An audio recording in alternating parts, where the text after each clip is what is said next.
No doubt, beef exports have been growing in recent years, and that's due in part to the work of NCBA. Joining me now is Kent Backus, Director of International Trade and Market Access. Kent, maybe you can begin by explaining to folks what is the role that NCBA plays with trade as compared to organizations like USMEF, for instance? Well, NCBA plays a very important role in opening those markets. It's important because we really focus on the policy side. While USMEF really focuses on the promotion side and market, we have to get them access into those countries. So that's one thing that we try to do is work on free trade agreements and work through our government to work with other governments to tear down those barriers to trade so that all that money we invest in USMEF can be used to promote our products to our customers in those countries. And as you look at the global trading landscape, what markets offer the most potential to beef producers? Well, the entire Asian continent right now is just a tremendous opportunity for us. When you consider that our leading export market is Japan, and that's a $1 billion market, that's just a great opportunity overall. But the biggest opportunity ahead of us really has to be with China. When you consider that they represent a fifth of the world's population with a middle class that's larger than the entire U.S. population, that is a huge consumer base, but unfortunately we don't have full access to China right now. So that is a big priority for NCBA moving forward. With all the rhetoric around trade during this campaign, what do you tell people when they ask why is fair and free trade so important? Well, when you look at exports overall, they account for about $300 per head.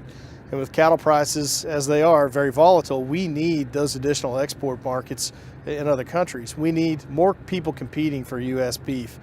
The importance of free and fair trade is that we can tear down those trade barriers and send our beef at a more competitive price. When you look at imports to the United States, they face very low tariffs as they are, but our beef faces very high tariffs in other countries. So it's important that we have trade agreements like the Trans-Pacific Partnership and others so that we can tear down those barriers to trade so we can sell at a more competitive price. And explain to folks how we work with other countries like Australia and Canada, for instance. Well, it really strikes people funny that we would work with our competitors. But when it comes to beef, we face similar barriers all over the world. So we found that it's more important for us to work together to try to increase the overall demand for U.S. beef by increasing access to more consumers than shrinking for a smaller base. So we have joined our competitors in an organization called the International Beef Alliance.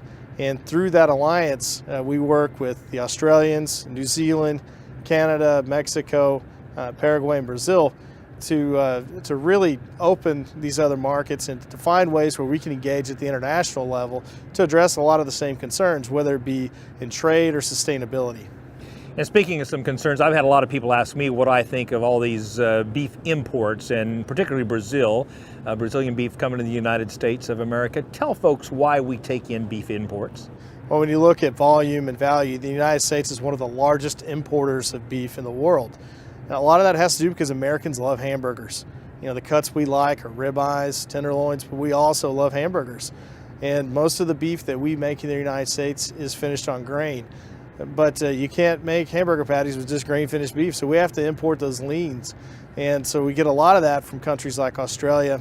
And now we've just opened the market to Brazil. You know, a lot of the imports that are going to come from Brazil are probably going to displace imports from Australia and New Zealand because they're grass finished. They're not grain finished like what we have here.